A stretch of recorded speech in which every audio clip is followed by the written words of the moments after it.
Ipinag-utos ng Energy Regulatory Commission o ERC ang pagbawi ng Provisional Authority to Operate ng Siquijor Island Power Corporation para mag-supply ng kuryente sa probinsya. Alamin po natin ang mga detalye mula kay One News Cebu Desk correspondent Dale Israel. Hi Dale.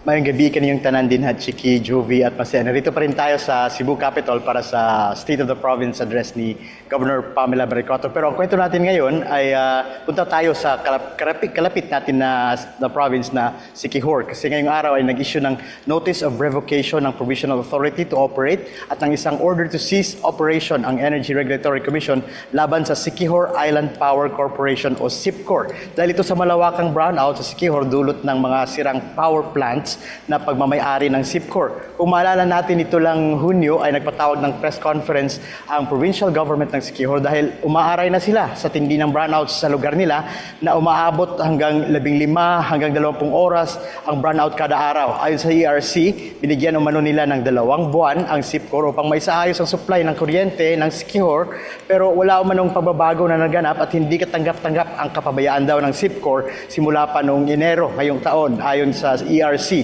So ang mangyayari ngayon ay papalitan na ang SIPCOR ng new power provider at kasalukuyan itong inaayos ng National Electrification Administration na humingi pa ng tulong sa mga linemen ng Cebu Electric Cooperative o Sebeco 1 and Sebeco 2 para ma-install yung mga linya ng bagong power provider. Itong NPP o new power provider na pinangalan ng Total Power Incorporated ang magsusupply ng kuryente sa isla katulong ang distributor nito na Prosielco o Province of Siquijor Electric Cooperative.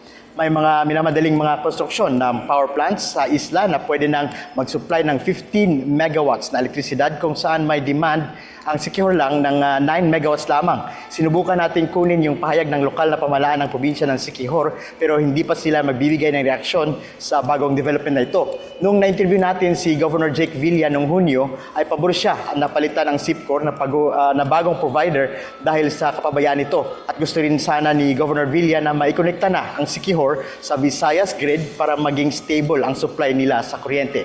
Balik sa inyo dyan sa studio, Chiki, Jovi at Masen. Ay, before natin tayong mag-happy weekend kay Dale Hacks, gusto sabihin na si Dale, amoy tate.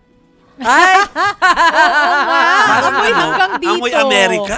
Oo. Ang puti-puti mo na nga eh. Nakabalik ka pala sa galing Amerika ito.